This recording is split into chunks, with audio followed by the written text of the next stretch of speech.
Alright, I ran out of storage space, so I had to delete some stuff, but I was getting ready to demonstrate this piece I was working on the other day, left off on my Facebook. You can see the cortex on this side and this side. It's a piece of Arizona black shiny obsidian, and it was quite thick, small, and I wanted to show you just maybe one or two flakes here of thinning, and then some of the other, getting on to some of the other uses here.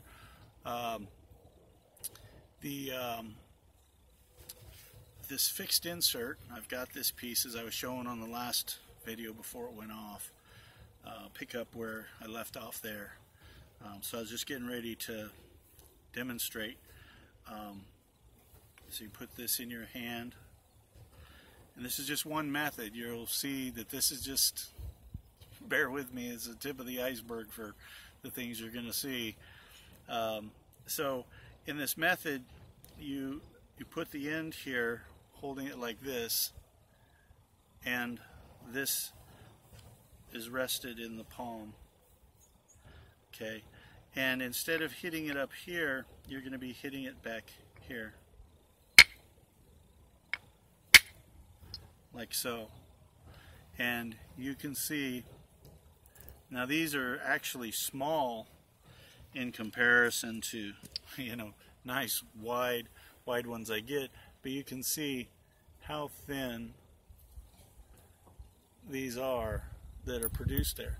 So wider tool, just like always, you know, I mean, this is the widest that you're gonna need at this end, and it doesn't need to be long, it can be short. And so you can see as I'm using it up here, I'm also able to use this here off to the side when I'm bifacing, having a bigger piece here, and I'm using a bigger striker, and I'm hitting it off to the side, pow. So I'm can use the side of my leg for those angles that I'm looking for, that I'm used to using with a regular billet. You know, I can use it in that method as well for bifacing bigger pieces, and I'm striking this off to the side. This then is more of a press, because then I can press into pieces that are up against this side, straight ahead. I can press into them. So now I'm going to switch that fixed insert with another fixed insert. The pivot, not swivel, but pivot application is more for doing my my pressure flaking and such, but we're not to that yet. Anyway, so I can put this back here in this position here. If I want to do the bird's eye view, again, I recommend safety glasses, leather, and you don't see me doing it because I've been doing this, you know, for a very, very long time. So safety glasses, leather. You will get cut eventually, that's a promise. In Flintknapping, it just comes along with the territory. But in my view of things, I believe this is a far safer method.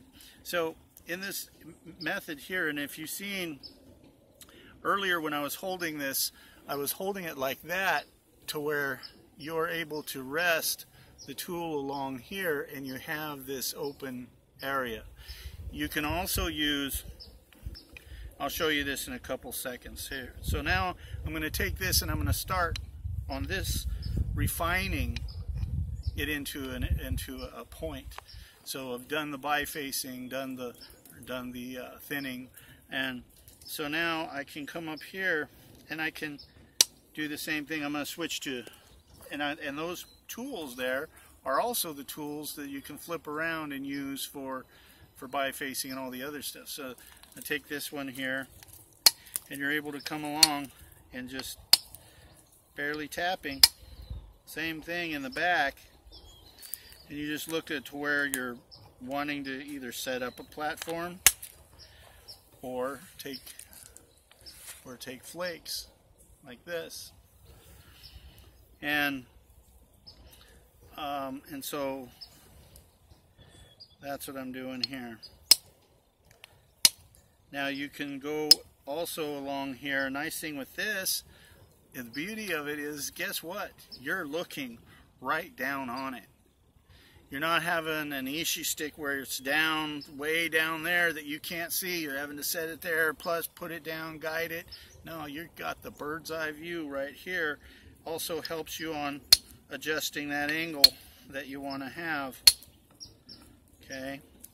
Now, I'll show you another technique, and that's, so this you can raise your platforms. For those of you who know what that means at this point, this is just kind of like an intro thing.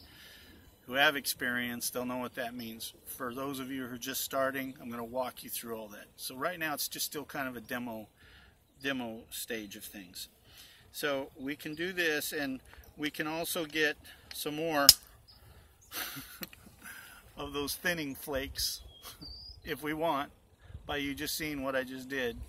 I'll show you what I'm doing later on. And so with that little of a tool, I'm able to still pop really nice thinning flakes.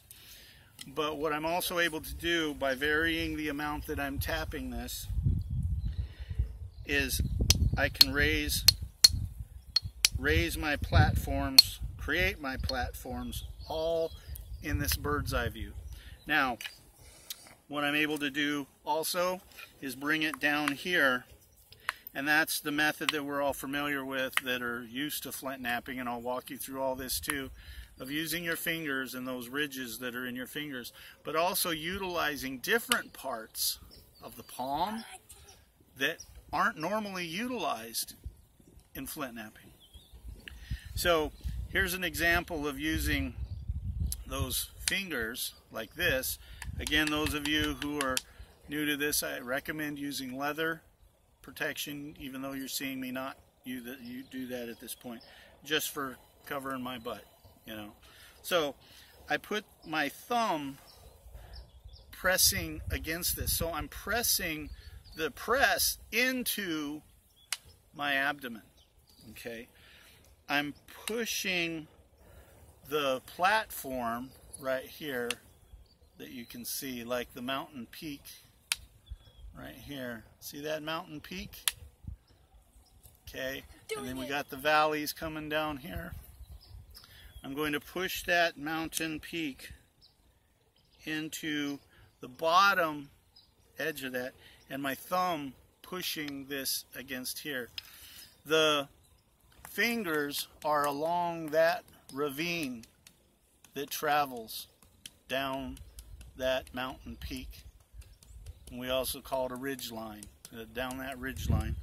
I put that there, and then tap, and it, oh, I just dropped the flake. Well, there's part of it still too.